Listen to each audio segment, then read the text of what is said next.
మంత్రి గారు ప్రవేశపెట్టిన ఈ బీసీ బిల్లు విద్యలో, ఉద్యోగంలో, రాజకీయ ప్రాతినిధ్యంలో 42% రిజర్వేషన్లు బీసీలకు ఇవ్వాలని చెప్పేసి ఈరోజు బిల్లు ప్రవేశపెట్టిన సమయంలో అనుమతించిన మీకు కృతజ్ఞతలు చేసుకుంటూ, ఇంత గొప్ప అవకాశాన్ని రాష్ట్ర వ్యాప్తంగా కోట్లాది మంది బీసీలు ఎదురు చూస్తున్న సమయంలో ఇంత గొప్ప అవకాశాన్ని నాకు మాట్లాడే అవకాశం కలిగించిన కరీంనగర్ నియోజక ప్రజలతో పాటు గౌరవ ముఖ్యమంత్రి గారు, గతంలో ఉన్న మొదటి ముఖ్యమంత్రి కేసీఆర్ గారికి కృతజ్ఞత తెలియజేస్తూ, అధ్యక్ష చాలా ఇంపార్టెంట్ బిల్ ఇది. కాబట్టి గౌరవ ముఖ్యమంత్రి గారు కూడా బహుశా హౌస్ ప్రెమిసెస్లో ఉందని భావిస్తున్నాను. చాలా ఇంపార్టెంట్ మీటింగ్ కాబట్టి, బిల్లు కాబట్టి మేము ఏం మాట్లాడినా దీన్ని రాజకీయ కోణంలో చూడకుండా,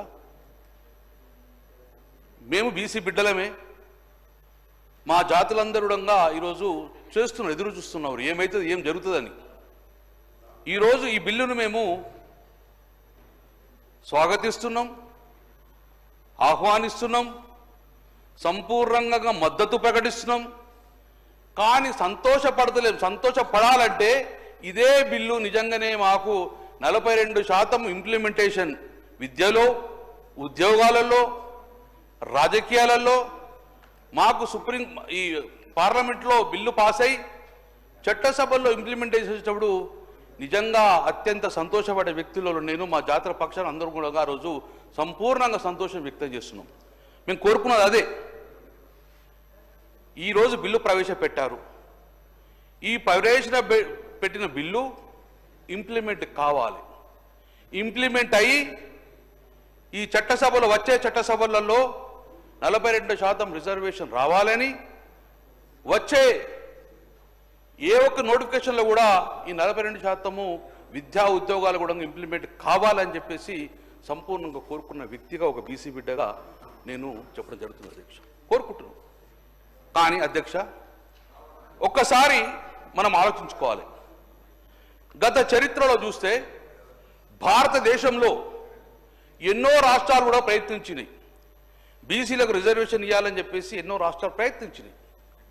కానీ అందులో చాలా వరకు కూడా అశాస్త్రీయంగా ఉండడం వల్ల ఫెయిల్ అయిపోయింది అధ్యక్ష. కానీ ఒకే ఒక రాష్ట్రం, తమిళనాడు రాష్ట్రంలో ఈరోజు 69% వారు రిజర్వేషన్ను బీసీలకు కేటాయించినది అధ్యక్ష.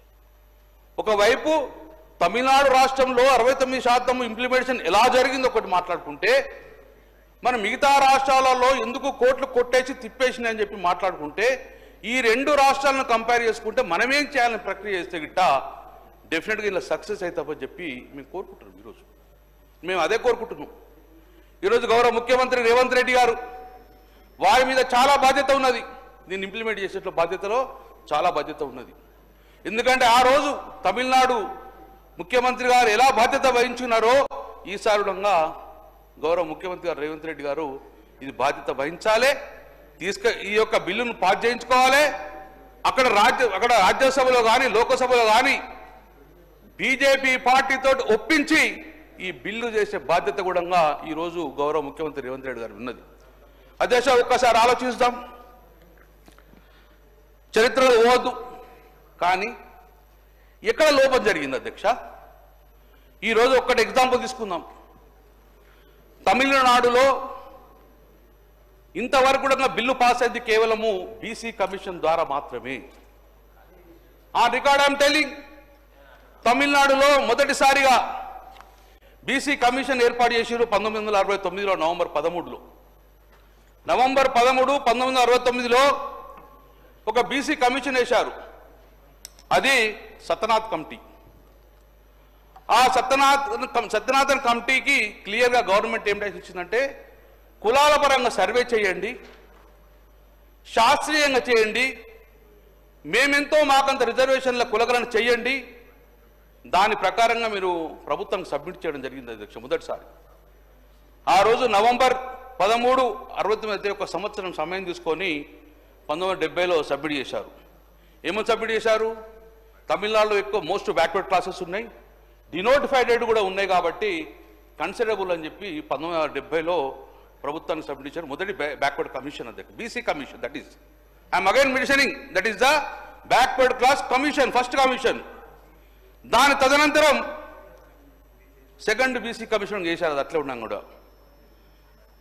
అంబాశంకర్ గారి కమిషన్, ఇది అందరికీ సుపరిచితులే. తిరుజయ అంబాశంకర్ గారి కమిషన్ డిసెంబర్ 13, 1982.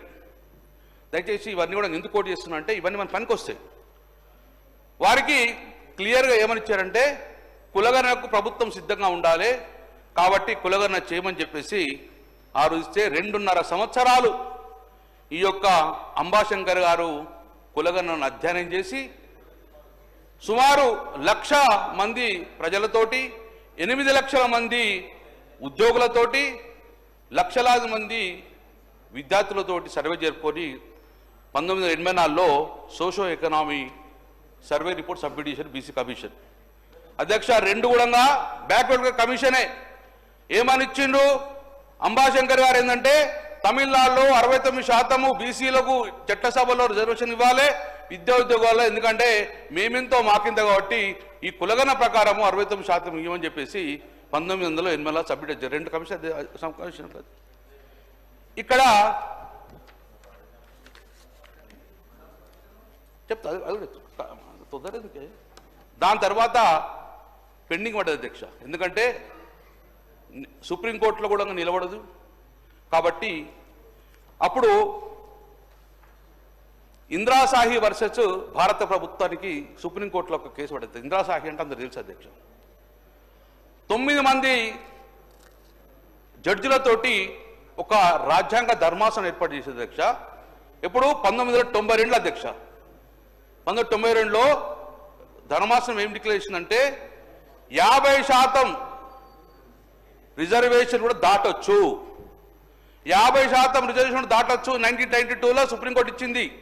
ఇందిరాసాహి దాంట్లో 9 మంది ధర్మాసనం ఇచ్చింది 50% కూడా దాటొచ్చు, కానీ ప్రత్యేక పరిస్థితులు ఉన్న ఎడల, సహేతుకంగా దిశగా ఉన్న ఎడల ఇది చట్టానికి అనుకూలంగా ఉంటుందని చెప్పేసి 810 పేజీలతోటి ఆ రోజు సుప్రీంకోర్టు 99లో ఇందిరాసాహి ఇందిరాసాహిలో వచ్చారు.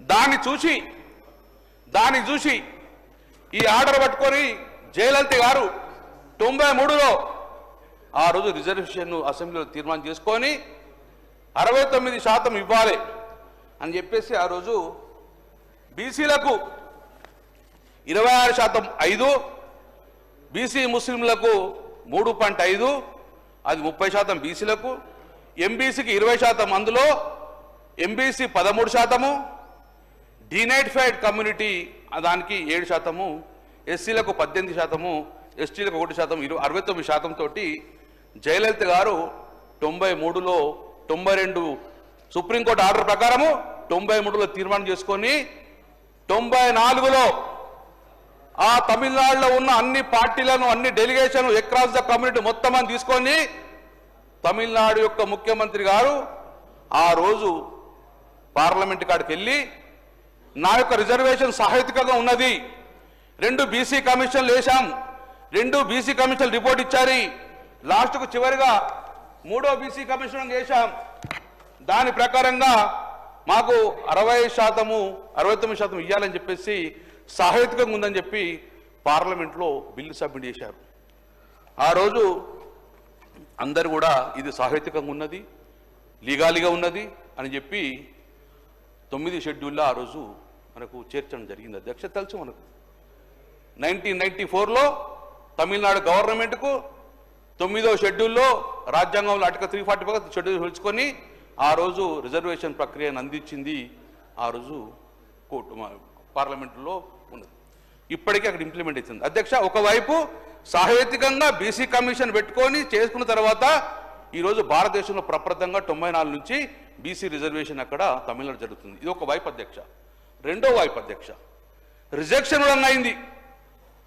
బీహార్ గవర్నమెంట్ సేమ్ ఇట్లనే కులగణన చేస్తా అని చెప్పింది అధ్యక్ష. 560 కోట్లు ప్రతిపాదించి కులగణన చేసింది అధ్యక్ష. కానీ ఎక్కడా బీసీ కమిషన్ లేదు, ఎక్కడా డెడికేటెడ్ కమిషన్ లేదు. ప్రభుత్వం డైరెక్ట్ ఒక జిఏడికి ఇచ్చి చేయించింది అధ్యక్ష. జిఏడి 560 కోట్లు ఖర్చు చేసింది, ఏం చేసిందో కానీ మొత్తానికైతే రిపోర్ట్ను మొత్తాన్ని కూడా ప్రభుత్వంకి ఇచ్చేస్తే ఆ ప్రభుత్వం యొక్క రిపోర్టును ఇమ్మీడియట్గా 1 నిమిషం లోపల కోర్టు, బీహార్ కోర్టుకు దాన్ని కొట్టేసింది అధ్యక్ష. బీహార్ కోర్టు అశాస్త్రీయంగా ఉన్నది అని చెప్పేసి దాన్ని గౌరవ్ కుమార్ కోర్టుకు వెళ్తే కొట్టేసింది అధ్యక్ష. ఏ రోజు కొట్టేసింది అధ్యక్ష?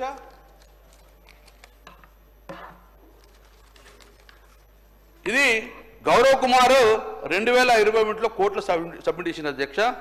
అశాస్త్రీయంగా చేసిండ్రు, ప్రభుత్వము మంచి చేయలేదు అని చెప్పేసి కోర్టుకు వస్తే ఆ రోజు మొన్న అధ్యక్ష 6 నెలల క్రితం బీహార్ గవర్నమెంట్ చేసిన రిజర్వేషన్ సాహిత్యకంగా లేదు, చట్టబద్ధంగా లేదు, ఇక్కడ బీసీ కమిషన్ లేదు, డెడికేట్ కమిషన్ లేదు, జిఏడి పెట్టి చేయకూడదని చెప్పేసి 26/2024లో ఆ యొక్క ధర్మాసనం, ముగ్గురు కూడిన ధర్మాసనము వినోద్ కుమార్ సీజే తోటి, హరీష్ కుమార్ తోటి ధర్మాసనం కొట్టేసింది అధ్యక్ష. ఆ కొట్టేసిన బీహార్ గవర్నమెంట్ కొట్టేసింది ఆ కాపీ మా దగ్గర ఉంది అధ్యక్ష. ఇలా చాలా కోట్ చేసింది అధ్యక్ష.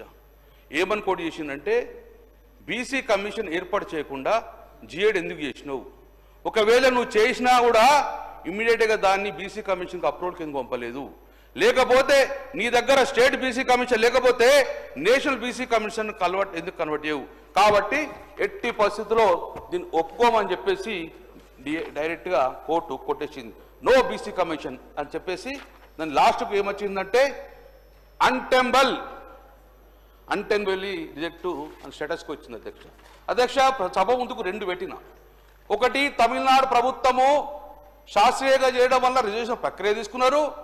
రెండోది, బీహార్ గవర్నమెంట్ అశాస్త్రీయంగా చేయడం వల్ల ఈరోజు ఆ యొక్క రిజర్వేషన్ కొట్టేయడం జరిగింది అధ్యక్ష. మరి దీన్ని చూసి మనం నేర్చుకోవాలి కదా అధ్యక్ష, ఏం చేయాలన్నది. ఈ రెండింటి చూసి శాస్త్రీయంగా చేయాలి కదా మనం కూడా. మరి మనం శాస్త్రీయంగా చేశామా? అది కూడా దయచేసి శాస్త్రీయంగా చేసినాం లేదో కూడా తమ అధ్యక్ష. దీనికి మూలం పోసిందే కేసీఆర్ గారు. 2021లో ఒక బీసీ కమిషన్ ఏర్పాటు చేసిన అధ్యక్ష. వకలాపురం తోటి ఒక బీసీ కమిషన్ ఏర్పాటు చేసుకొని జీవో నెంబర్ 9 ఇచ్చింది అధ్యక్ష 2021లో. ఏమని ఇచ్చిండు? సేమ్ తమిళనాడు లాగానే కులగణన చేయాలి, సర్వే చేయండి, రిజర్వేషన్ పెట్టాలని చెప్పేసి వారు సర్వే చేస్తే ఆ రోజు జీవో నెంబర్ 9 ఇవ్వడం జరిగింది అధ్యక్ష 2021 అధ్యక్ష. ఇవన్నీ రికార్డ్స్ సభకు పెడతా అధ్యక్ష. దాని తర్వాత మీరు 16/1/11 నాడు జీవో ఇస్తే మీరు ఇదే అసెంబ్లీలో చర్చ జరిగింది. దాని మీద నేను కూడా మాట్లాడినా. ఎస్, కావాలని చెప్పినాం. బీసీ కమిషన్ మూవ్మెంట్ చేసింది బిల్లు. ఈరోజు పొన్నంప్రావు గారు ఎట్లా బుక్ చేసి, పొన్నంప్రావు మంత్రి గారు ఎట్లా తీర్మానం చేశారో, సభ ముందు పెట్టారో, ఆ రోజు కూడా బీసీ కమిషన్ యొక్క రిపోర్టును అసెంబ్లీలో పెట్టారు. నేను మాట్లాడినా. దాని తర్వాత ఆమోదించిన తర్వాత జీవో నెంబర్ 26 వెళ్ళింది అధ్యక్ష. మీరు ఇనాలే జీవో నెంబర్ 26 బీసీ కమిషన్ ద్వారా వెళ్ళింది మేము మాట్లాడిన తర్వాత అధ్యక్ష. జీవో నెంబర్ 26 బీసీ కమిషన్ ద్వారా ఇచ్చినది అసెంబ్లీ తీర్మానం తర్వాత జీవో నెంబర్ 26 తర్వాత ఆ బీసీ జీవో 26 ప్రకారము కులగణన జరగాలి అధ్యక్ష. కానీ 7 నెలలు పక్కకు వారిసిన తర్వాత మళ్ళీ జీవో నెంబర్ 18 అధ్యక్ష. జీవో నెంబర్ 26 కనుమరుగు అయిపోయింది. బీసీ కమిషన్ లేదు. నిరంజన్ గారు బీసీ కమిషన్ వచ్చిండ్రు, కానీ నిరంజన్ గారు బీసీ కమిషన్ లేదు. జీవో నెంబర్ మొత్తం 26 మాయమైంది. 7 నెలల తర్వాత ఇమ్మీడియట్గా ప్లానింగ్ డిపార్ట్మెంట్ నుంచి జీవో నెంబర్ 18 వెళ్ళింది అధ్యక్ష. ఉత్తమ్ కుమార్ రెడ్డి గారు అధ్యక్షతన ఈరోజు ప్లానింగ్ డిపార్ట్మెంట్ ద్వారా మీరు మళ్ళీ బీసీ కులగణన స్టార్ట్ చేశారు అధ్యక్ష. నేను ఇక్కడ సూటిగా ప్రభుత్వం అడుగుతున్నా, ఏమైంది జీవో నెంబర్ 26? ఏమైంది బీసీ కమిషన్? ఎందుకు ప్లానింగ్ బోర్డు ఇన్వాల్వ్మెంట్ అయింది? ఇదే జిఏడి ఇన్వాల్వ్మెంట్తే బీహార్లో కొట్టేసిరు. బీసీ కమిషన్ పెట్టమని చెప్పడం జరిగింది, అయినా కూడా మీరు పెట్టడం లేదు. కాబట్టి ఈరోజు ఆ యొక్క బీసీ కమిషన్ ద్వారా రాలేదు కాబట్టి మళ్ళీ ఈరోజు చట్టసభలో బిల్లు పెట్టిన అధ్యక్ష.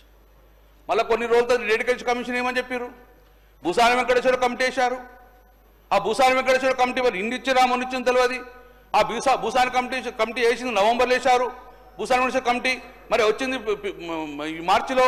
ఈ 3 నెలల్లో ఏం కులాం చేసినాం? ఆ రోజు బీసీ కమిటీ తమిళనాడులో 3 సంవత్సరాల కులగాని చేస్తే రిపోర్ట్ సబ్మిట్ జరగదు, శాస్త్రీయంగా అయింది కాబట్టి ఈరోజు 9th షెడ్యూల్ ఏర్పాటు చేసుకున్నాం. మరి ఈరోజు భూసాని కమిషన్ ఏది?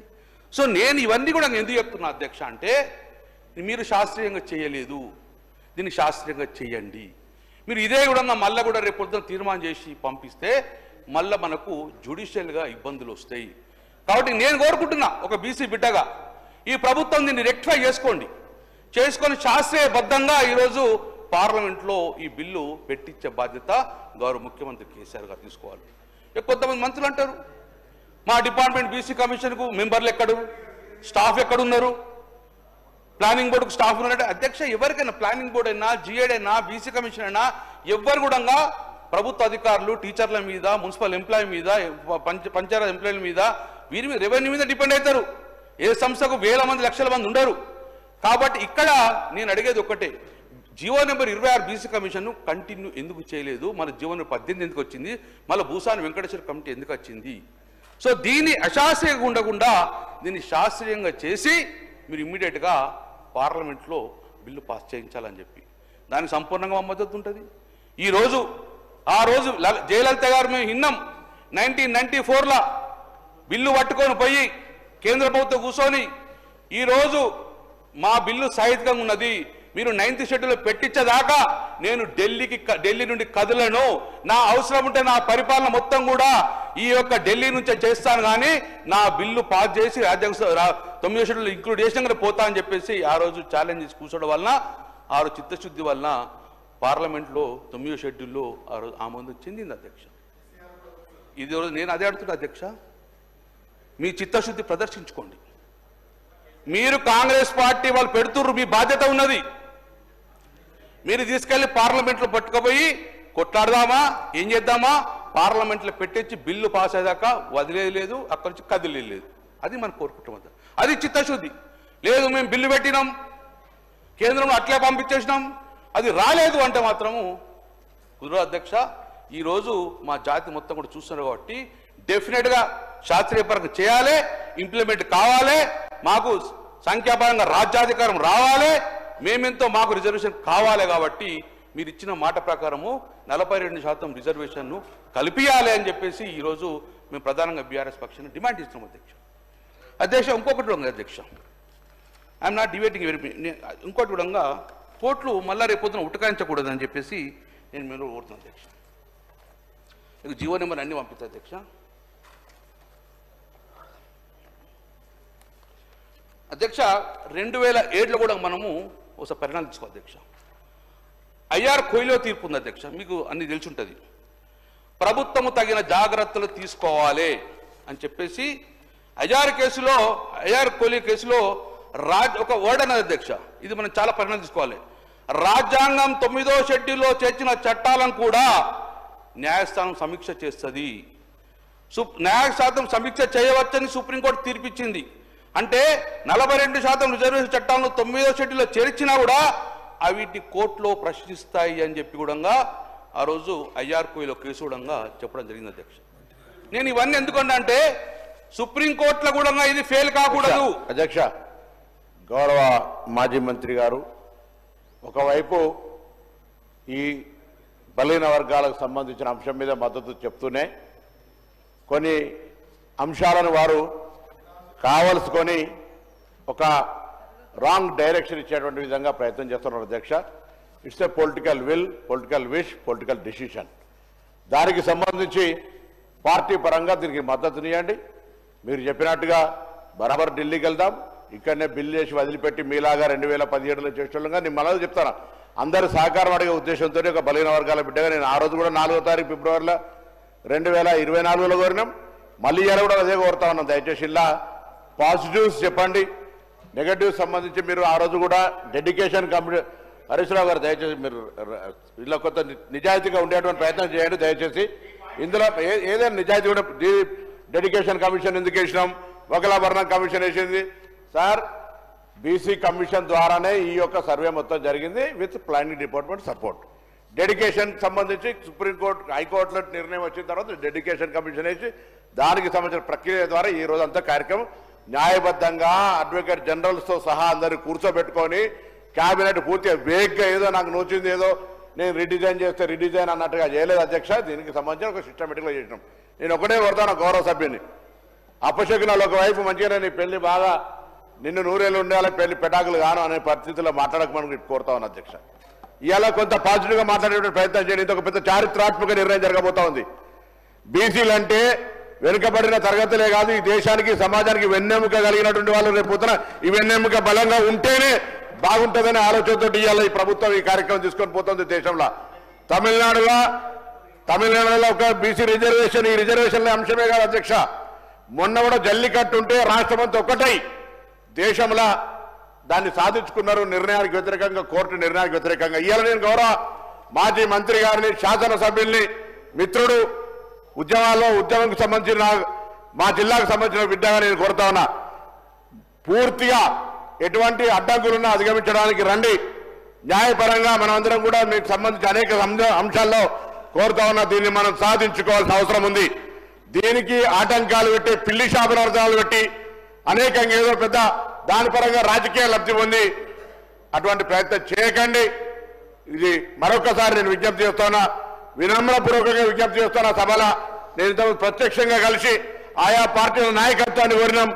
గౌరవ మా బలహీన వర్గాల శాసనసభ్యులు ఉదయం సమావేశమై ఈ అంశాన్ని తప్పకుండా ఢిల్లీలో అందరినీ కలవాలని కూడా కోరినాం. కాబట్టి దయచేసి నేను గౌరవ శాసనసభ ఉపపక్ష నాయకుడు హరీష్ రావు గారిని కోరుతా ఉన్నా, పార్టీ నిర్ణయానికి సంబంధించి, ఎందుకంటే ఉపసభ ప్రతిపక్ష నాయకులు లేరు కాబట్టి మీరు ఈ డైరెక్షన్ ఇచ్చి ఇందుకు సంబంధించి ఒక మంచి మార్గదర్శకత్వాన్ని, ఇది దేశానికి సంబంధించి ఒక రోల్ మోడల్గా కాబోతున్న ఈ అంశానికి సరి అయినటువంటి ప్రాపర్ సలహా గైడెన్స్ ఇచ్చి అందరం కలిసి ఏ తమిళనాడు ఐక్యతతోటి అన్ని సాధించుకుంటున్నాయో ఇలా తెలంగాణ కూడా స్ఫూర్తిప్రాయంగా రావాలి తప్ప డీవియేషన్ అయిపోయి దానికి సంబంధించి పిల్లి చాపడం పెట్టి దానికి సంబంధించి చేసే ప్రయత్నం వద్దు.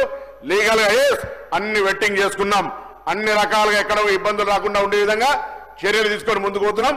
సభ తీర్మానం పూర్తిగా రేపు పొద్దున పత్రికల్లో కానీ ఎక్కడైనా దేశం మొత్తం కానీ ఇతర రాజకీయ పార్టీలు కానీ ఇంకో కేంద్రంలో బీజేపీ కూడా సభ తెలంగాణ మొత్తం ముక్త కంఠంతో దీన్ని ఆమోదించి తీసుకొచ్చారంటే ఢిల్లీ కూడా భయపడుతుంది. అట్లుండే విధంగా ప్రయత్నం చేయాలని నేను ఈ సందర్భంగా గౌరవ సభ్యుల్ని, ఆ సభకు సంబంధించినటువంటి ఉపనాయకుడిని హృదయపూర్వకంగా ఒక బలహీన వర్గాల బిడ్డగా, సంబంధిత మంత్రిగా మరొకసారి మీ ద్వారా విజ్ఞప్తి చేస్తున్నారు. రాజకీయాలు కోటి గంటలు లెక్క పెట్టే పరిస్థితి వద్దు అని విజ్ఞప్తి చేస్తా ఉన్నా. కమలాకర్ గారు సార్, నేను చెప్పింది కూడా ఇంపార్టెంట్ పాయింట్స్ మాట్లాడి త్వరితగతిన నేను ఇంతవరకు చెప్పిందే మళ్ళీ మంత్రి గారు అదే చెప్తాను. నేను చెప్పింది కూడా అదే, నేను చెప్పేది అది. నేను ఒక బీసీ బిడ్డగా చాలా మంది ఉన్నారు. నేను నా పార్టీ పక్షాన బీసీ బిడ్డగా సంపూర్ణంగా మద్దతు ప్రకటిస్తున్నాము. అవసరం ఉంటే రేవంత్ రెడ్డి గారు నమ్మంటే నేను రేవంత్ రెడ్డి ముఖ్యమంత్రి గారు పొన్నం ప్రభాకర్ అవసరం దీక్ష చేస్తాను, నేను సిద్ధంగా ఉన్నాను. ఏ దీక్ష పెట్టుకొని బిల్లు పాస్ అయ్యేదాకా నేనుంటాను. నాకు చిత్తశుద్ధి ఉన్నది. ఈ రోజు ఈ సమావేశంలో బిల్లు పాస్ అయితే అంతకన్నా నాకు లేదు. కానీ నేనేమంటున్నా అశాస్త్రీయంగా ఉండకుర్రి. రేపు పొద్దున కోర్టులు ఏం చెప్పినో చెప్తున్నా. నేను నా శాపనార్థాలు పెడతలేను. 1990లో ఏం జరిగింది అప్పుడు నేను పెడతలేను. మీరు దాన్ని నేను మొదలెప్పిన ముఖ్యమంత్రి గారు దీన్ని రెక్టిఫై చేసుకోమని చెప్పిన, దాన్ని చేసి పంపించిన. అధ్యక్ష, ఇప్పుడే మంత్రి గారు చెప్పిర్రు ప్లానింగ్ ఎక్కడ, నేను పంపిస్తాను. జీవో నెంబర్ 9 అంటే ఏంది, జీవనం 18 ఏమి ఇచ్చారు? జీవనం 18 ఏమి ఇచ్చిన అధ్యక్ష? ఇప్పుడు జరిగే సర్వే జీవనం 18 ప్లానింగ్ మీద ఇచ్చారు, బీసీ కమిషన్ కాదు. ఈ జీవనం 18 మీదే ప్లానింగ్ బోర్డు ప్లానింగ్ డిపార్ట్మెంట్ ద్వారానే సర్వే జరిగింది. అందుకే ఉత్తమ్ కుమార్ రెడ్డి గారు కదా బీసీ కమిషన్, నువ్వు ఉండకపోదు చైర్మన్, మీరు ఉండకపోదు కదా. ఉత్తమ్ కుమార్ ఎందుకున్నారు ప్లానింగ్ బోర్డు. కాబట్టి ఇక్కడ ప్లానింగ్ బోర్డు చేంజ్ అయింది కాబట్టి దీన్ని రెక్టిఫై చేసుకోమని. అధ్యక్ష, ఇంకోటి అధ్యక్ష సార్, నాకు ఇది మా బాధ్యత, మాకు అవకాశం ఇచ్చారు, మా బాధ్యత అధ్యక్ష. ఈరోజు బిల్లు ప్రవేశపెడతారు అధ్యక్ష. నేను తమరికి ఒక అమెండ్మెంట్ ఇచ్చాను అధ్యక్ష. ఆ అమెండ్మెంట్ ఇచ్చే ముందు ఒక 2 నా సూచనలు ఇస్తా అధ్యక్ష. ఈ బిల్లు ఎక్కడ కూడా పార్లమెంట్లో కానీ సుప్రీంకోర్టులో కానీ ఏ కోర్టులో కూడా ఇబ్బంది పడకుండా ఉండాలంటే నా సూచన మీరు పరిగణ తీసుకుంది అధ్యక్ష. కోయిల కేసు కూడా తీసుకుంటా అధ్యక్ష. సంపూర్ణ గణాంకాలతో ప్రామాణిక నివేదికను సమర్పించమంటున్నాం. అక్కడ ఎక్కడ ఇబ్బంది లేకుండా బీసీ కమిషన్ పరిశీలన నిపుణుల సూచన పొందండి. ఒకవేళ మీరు బీసీ కమిషన్ లేకుండా దాన్ని అప్రూవల్ తీసుకుని అది కోర్టుకు కూడా సబ్మిట్ చేయండి. కులగణన ఆధారంగా ప్రత్యేక పరిస్థితి నిరూపించాలి. డెడికేటెడ్ బీసీ కమిషన్ వేసినారు, దాన్ని కూడా సూక్ష్మంగా నా రిపోర్ట్ మీకు పంపించారు అధ్యక్ష. అధ్యక్ష, నేను గౌరవ ముఖ్యమంత్రి గారు ఇక్కడే ఉన్నారు. ఈరోజు నా అమెండ్మెంట్ అడిగిన అధ్యక్ష, నా అమెండ్మెంట్ ఇచ్చిన అధ్యక్ష. నేను కొత్తగా ఏమి అమెండ్మెంట్ అడగలేదు అధ్యక్ష. ఈ బిల్లు ఎట్లా పాస్ అవుతుంది? డెఫినెట్గా బిల్లు పాస్ అవుతుంది. అక్కడ కేంద్రం మొత్తము చట్టసభల ప్రకారం తీసుకుంటాం.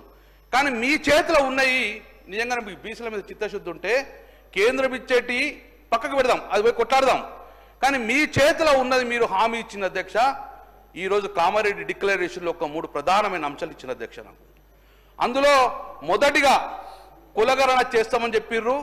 అది కూడా 40% బీసీను 6 నెలల్లో పడిన అధ్యక్ష. సరే, సమయం తీసుకున్నారు, సంవత్సరాన్ని పర్లేదు, మీరు చేశారు, ఓకే, మేము దానికి మద్దతు ఇస్తున్నాం అధ్యక్ష.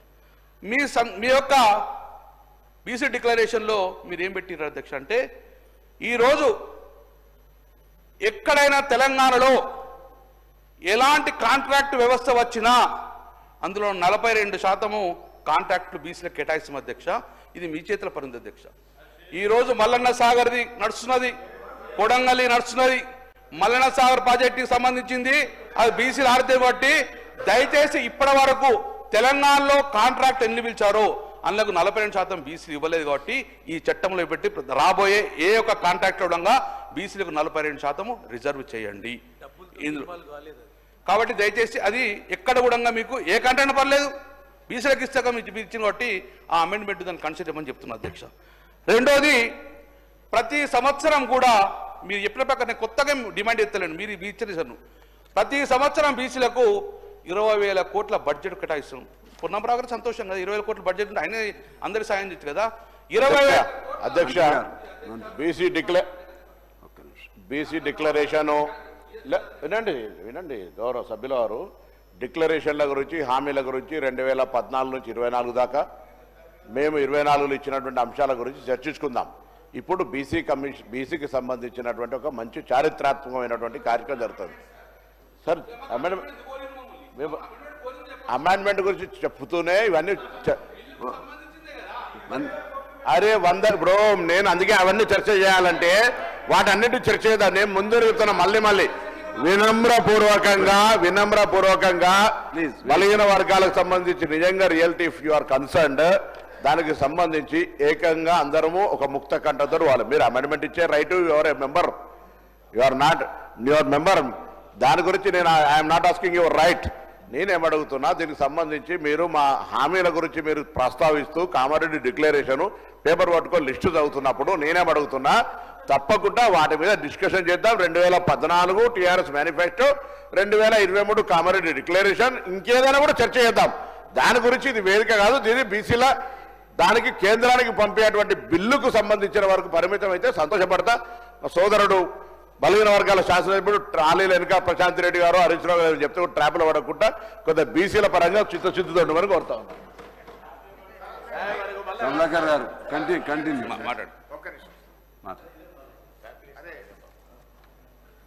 మాట్లాడండి. గౌరవనీయులు బీసీ సంక్షేమ శాఖ మంత్రివర్యులు, నా మిత్రుడు, మా జిల్లా శాసనసభ్యులు పొన్నం ప్రభాకర్ గారు ప్రవేశపెట్టినటువంటి ఈ బిల్లుకు బీఆర్ఎస్ పార్టీ సంపూర్ణమైన మద్దతును తెలియజేస్తుంది. ఈ బిల్లును మేము మనస్ఫూర్తిగా స్వాగతిస్తూ ఉన్నాము. అయితే ఈ బిల్లు ఎప్పుడు నిజంగా బీసీ వర్గాలు సంతోషపడతాయంటే, బీసీ వర్గాలకు విద్యా ఉద్యోగాల్లో 42% రిజర్వేషన్ వచ్చినాడు, బీసీ వర్గాలకు స్థానిక సంస్థల్లో పట్టణ మరియు గ్రామీణ ప్రాంతంలో 42% రిజర్వేషన్ ఫలాలు వారికి పూర్తిగా అందినప్పుడు ఆ వర్గాలు చాలా సంతోషపడతాయి. అవి అందాలని కోరుకుంటున్నాం. అవి అందే ప్రక్రియలో రాష్ట్ర శాసనసభ ఏకగ్రీవ తీర్మానం చేయడంతో పాటు రేపు కేంద్రంలో పార్లమెంట్లో పోరాటానికి కూడా బీఆర్ఎస్ పార్టీ కలిసి వస్తుంది. మాకున్న 4 రాజ్యసభ సభ్యులు కూడా ఏకగ్రీవంగా ఈ బిల్లుకు మద్దతు ఇస్తూ మేము ఓటేస్తాం. అయితే ఈ బిల్లు పాస్ కావాలంటే ఏం కావాలి అధ్యక్ష? రాహుల్ గాంధీ గారు ఇలా ప్రధాన ప్రతిపక్ష నాయకుడు, 100 మంది ఎంపీలు ఉన్నారు, వారు మరి ఈ బిల్లు మీద ఒత్తిడి తేవడానికి పార్లమెంట్లో వారు కృషి చేయాల్సినటువంటి అవసరం ఉంది. దానికోసం వారిని గట్టిగా రాహుల్ గాంధీ గారు ఇలా పూనుకోవాల్సినటువంటి అవసరం ఉంది. అయితే మా మిత్రులు పొన్నం ప్రభాకర్ గారు మేమేదో మిస్గైడ్ చేస్తున్నాం అనేటువంటి మాట మాట్లాడినరు. అది కరెక్ట్ కాదు. ఈ బిల్లు విషయంలో రాష్ట్ర శాసనసభలో గతంలో కేసీఆర్ గారు ఉన్నప్పుడు కూడా అధ్యక్ష మేము మార్కెట్ కమిటీ చైర్మన్లలో డైరెక్టర్లలో బీసీలకు 50% రిజర్వేషన్ తెచ్చింది బీఆర్ఎస్ పార్టీ. అదేవిధంగా బీసీల విషయం వైన్స్ లో మొట్టమొదటిసారిగా ఈ దేశంలో ఎక్కడ లేని విధంగా మా గౌడన్నల కోసం మరి గీత కార్మికులకు వైన్ షాప్ల అలాట్మెంట్ లో కూడా రిజర్వేషన్ తెచ్చింది బీఆర్ఎస్ ప్రభుత్వము. ఇట్లా మేము కొన్ని కార్యక్రమాలు చేసినాం. అయితే మేమేమంటున్నామంటే ఈ బిల్లులో ఒక 2 విషయాలు మీ చేతిలో ఉన్నది. ఇది దీంట్లో కేంద్రం పర్మిషన్ అవసరం లేదు, ఢిల్లీ అనుమతి కోసం వేచి చూడాల్సిన అవసరం లేదు. రేపో మాపో బడ్జెట్ పెడుతున్నాం కనుక మేము ఈ బిల్లులో 3 అంశాలు మా గంగుల కమలాకర్ అన్న చెప్పినటువంటి విషయాల్లో ఇందులో మన పెద్ద బేసిజాలకు పోవాల్సిన అవసరం లేదు. బీసీల మీద మీకు నిజంగా చిత్తశుద్ధి ఉంటే, బీసీల మీద మీకు నిజమైనటువంటి ప్రేమ ఉంటే 3 అంశాలు ఈ బిల్లులో చేర్చమని బీఆర్ఎస్ పార్టీ తరఫున అమెండ్మెంట్ ఇచ్చాం. ఆ 3 అంశాలు కొత్తవేం కావు. కాంగ్రెస్ పార్టీ గతంలో ఇచ్చినటువంటి హామీ. అందులో మొట్టమొదటిది గౌరవనీయులు గంగుల గారు చెప్పినట్టు 42% ప్రభుత్వ కాంట్రాక్ట్లలో బీసీలకు రిజర్వేషన్ చేస్తూ ఈ బిల్లులో చేర్చండి. దీంట్లో ఇలా ఢిల్లీ పర్మిషన్ అవసరం లేదు, ఎవరు పర్మిషన్ అవసరం లేదు. రేపటి నుంచే ప్రతి కాంట్రాక్ట్ లో బీసీలకు రిజర్వేషన్ వచ్చే అవకాశం ఉంది. ఇది మీరు ఎన్నికల సమయంలో బీసీలకు ఇచ్చిన హామీ. దీన్ని దయచేసి దాంట్లో చేర్చాలని చెప్పి కోరుతున్నాం. నంబర్ 1. ఒకటే నిమిషం సార్. రెండవ అంశానికి వచ్చేసి బీసీలకు సప్లాన్ అమలు చేస్తామని మీరు చెప్పారు. గతంలో కేసీఆర్ గారు SC ST subplan carry forward విధానంతో ఎస్సీ ఎస్టీ గౌరవ సభ్యులు చాలా సీనియర్ మంత్రి కూడా కాలుకు మెడకేస్తే ఎలా ఉంది సార్, ఇది వేరు దానికి వేరు సంబంధించి మీరు చర్చ పెట్టండి. చర్చలో మీరు ఇవన్నీ అడగండి. ఆమోదించు. ఇది బిల్లులో పెట్టేటువంటి అంశం అధ్యక్ష. ఇది బిల్లులో 42% కాంట్రాక్ట్ ఇవ్వమని చెప్పి బిల్లులో కేంద్రానికి పంపే బిల్లు పంపుతారు. దానికి దీన్ని లెక్క పెడతారు. అరే మీరు ఇదే కదా నేను అడుగుతుంది. మొండికే కూరి తొండి పెట్ట కూరి మీరు తొండి ఆట ఆడతారో తెలిసి కూడా నేను రిక్వెస్ట్ చేసి వినమ్రపూర్వకంగా అంటున్నా. నేనేమడుగుతున్నా సార్, 42% రిజర్వేషన్లది, వైన్స్లది, లేకపోతే ఇతరాత్రకు సంబంధించి ఈ బిల్లుకి ఏం సంబంధం అధ్యక్ష? ఈ బిల్లు అరే దానికి సంబంధించి చర్చ పెట్టండి, మీరు అడగండి, మీరు అమెండ్మెంట్ ఇవ్వండి. కానీ దానికి సంబంధించి కాక పెద్ద ఇదే బిల్లు. అరే మీరు ఈ బిల్లుకు సంబంధించిన విషయంలో ఇవాళ కేంద్ర ప్రభుత్వం కూడా మన ముక్త కంఠాన్ని మన గొంతు ఒక్కటే వింటున్నటువంటి ఢిల్లీకి బరాబర్ ముఖ్యమంత్రి గారు ముందే చెప్పినారు. ఢిల్లీకి వెళ్దాం అందరం చెప్పినాం. పొద్దున శాసనసభ్యులు అందరూ ఢిల్లీకి వెళ్దామన్నాం. అందరూ అన్ని పక్షాలను తీసుకెళ్లడానికి రెడీగా ఉన్నారు. మీరు మనం బరాబర్గా కేంద్రం ఒప్పించే ప్రయత్నం చేద్దాం. దానికి సింగిల్ టోన్ పోవాలి తెలంగాణ నుంచి. తమిళనాడు మనకు ఆదర్శం. అంతే తప్ప దీని మీద ఊరికే నేను చెప్పినట్టుగా నేను కోడికి ఎంటికలెక్క గుడ్డుకి ఎంటికలెక్కే ప్రయత్నం వద్దయ్యా. దయచేసి నేను మళ్ళీ కోరుతా ఉన్నా. ఇది ఏదో కామారెడ్డి అవన్నీ డిస్కషన్ చేయండి. Me your right. ఇంకా చాలా టైం ఉన్నది. ఇక్కడ ఏదైతే బడ్జెట్ మీద మాట్లాడండి, పద్దుల మీద మాట్లాడండి, వేరే ఏదైనా మాట్లాడండి. ఇది ఓన్లీ బీసీలకు సంబంధించి ఒక చారిత్రాత్మకంగా ఉండబడేటువంటి ఒక అంశం. దీనికి పరిమితమై ఏది మాట్లాడుతుంది మాట ఇదే సబ్జెక్టుకు సంబంధించి కేంద్రానికి పంపే అంశం మీదకి పరిమితం అయితే సంతోషపడతా. అందుకు మళ్ళీ వాళ్ళని విజ్ఞప్తి చేస్తా ఉన్నా. వేరే అంశాలను దీనికి కాలుకు మెడకేసి అనవసరంగా డిస్కషన్ చేసి సెంట్రల్ ముందర మనం ఎంతో వీళ్ళు ఐక్యంగా లేరు అనేటువంటి వాతావరణం తెచ్చే ప్రయత్నం చేయదు. వాళ్ళకి అటువంటి ఉద్దేశం ఉంటే నేనేం చేయలేను అధ్యక్ష. ఇది రాష్ట్రంలో బలహీన వర్గాలు గమనిస్తారు. ఆలోచన చేయమని కోరుతాను. కమలాకర్ గారు మాట్లాడండి. మీ సభ్యులే కదా హరీష్ గారు.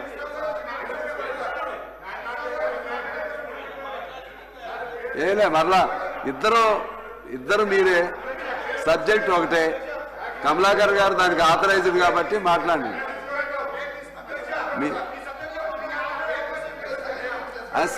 సమయం చూడండి ప్లీజ్. కానీ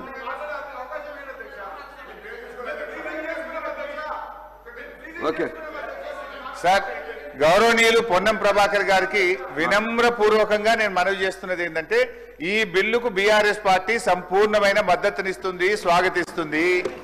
ఈ బిల్లు విషయంలో మీరు అఖిల పక్షాన్ని ఢిల్లీకి తీసుకుపోతే మీతో పాటు రావడానికి ఏ పోరాటానికైనా బీఆర్ఎస్ పార్టీ సిద్ధంగా ఉంది. అయితే ఈ విషయం ఢిల్లీ చేతుల్లో ఉంది. అప్పటిదాకా వేచి చూడకుండా మేము అంటున్న దానికి మీరు బేసిజాలకు పోవాల్సిన అవసరం లేదు. సింపుల్ గా ఈ బిల్లులో 3 అమెండ్మెంట్లు అడుగుతున్నాం. బీసీ సబ్ ప్లాన్ ను ఈ ఆర్థిక సంవత్సరంలో పెట్టే బడ్జెట్ లో బీసీ సప్లాన్ ను మీరు ఇచ్చిన మాట ప్రకారంగా ఈ బిల్లులో చేర్చండి, బీసీ సప్లాన్ పెట్టండి. బడ్జెట్ లో 20,000 కోట్ల రూపాయల నిధులు పెట్టండి. కాంట్రాక్టుల్లో బీసీలకు 42% రిజర్వేషన్ కల్పిస్తూ ఈ బిల్లులో చేర్చడం ద్వారా బీసీల కొరకు ఏం చేయాలనేటువంటి తప్పకుండా హరీష్ రావు గారికి సారి మళ్ళీ గౌరవ సభ్యులు సలహా తీసుకుంటాం. కానీ ఇది ఒక చట్టము, ఈ చట్టము కేంద్రానికి పంపాలి. మీరేమో మళ్ళీ ఇక్కడ ఈ అంశాలను ఇందులో ప్రస్తావిస్తూ ఉంటారు. వీటిని మీరు చర్చించే మంచి సమయం ఉంది, మాట్లాడదాం. మీరు మేము మనము ఏంది పరిస్థితి, 10 ఏళ్లలో ఏం జరిగింది, ఇక్కడ ఏం జరిగింది, ఇవన్నీ ఇప్పుడు నేను రాజకీయ విమర్శలకు పోదలుచుకోలేదు కాబట్టి నేను పరిమితం అవుతాను అధ్యక్ష. ఇది చట్టము, మనం కేంద్రానికి పంపాలి. ఆడికి పరిమితం అయితే గౌరవ శాసనసభ్యుడు ఇప్పుడు మాట్లాడుతున్న గంగుల కమలాకర్ మరొక్కసారి కోరుతా ఉన్నా, ఆ పార్టీ నాయకుడు ఎరుకకి దయచేసి ఏం వినమ్రపూర్వకంగా మళ్ళీ కోరుతాం. ఇది గొంతు ఒక్కటిగా గట్టిగా మనం ఎప్పుడైనా జిందాబాద్ కొడితే ఎట్లా గట్టిగా కొడతామో అట్లా ఢిల్లీకి వినబడేటట్టుగా అందరూ కలిసి తీసుకుపోవాలని కోరుతా ఉన్నా. కమలాకర్ గారు ప్లీజ్. అధ్యక్ష, గౌరవ ముఖ్యమంత్రి గారు రేవంత్ రెడ్డి గారు సభలు ఉన్నారు అధ్యక్ష. మాటికి మీరు అవకాశం ఇచ్చిండ్రు, మీరే డిస్టర్బ్ చేస్తారు అధ్యక్ష. ముఖ్యమంత్రి ఉన్నారు కదా ఇప్పుడు అధ్యక్ష, హరీష్ గారికి ఎక్కువ సమయం ఇచ్చారు, మీరు మాట్లాడండి. నేను మళ్ళీ క్లియర్ చెప్తున్నా అధ్యక్ష.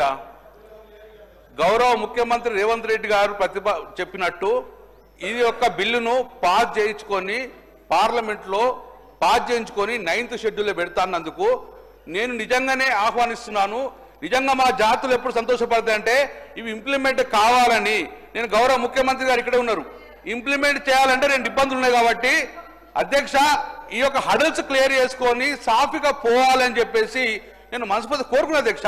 నేను మళ్ళీ చెప్తున్నాం, మా బీఆర్ఎస్ పార్టీ స్వాగతిస్తుంది, మద్దతు ఇస్తుంది. అవసరమైతే మీ ఎంబడి వచ్చి ఢిల్లీలో నిరాహార దీక్ష చూడంగా మీ ఎంబడి సిద్ధంగా ఉన్నాం. జయలలిత ఎలా తీసుకోమని చెప్పి మేము కోరుతున్నాం మేము కూడా.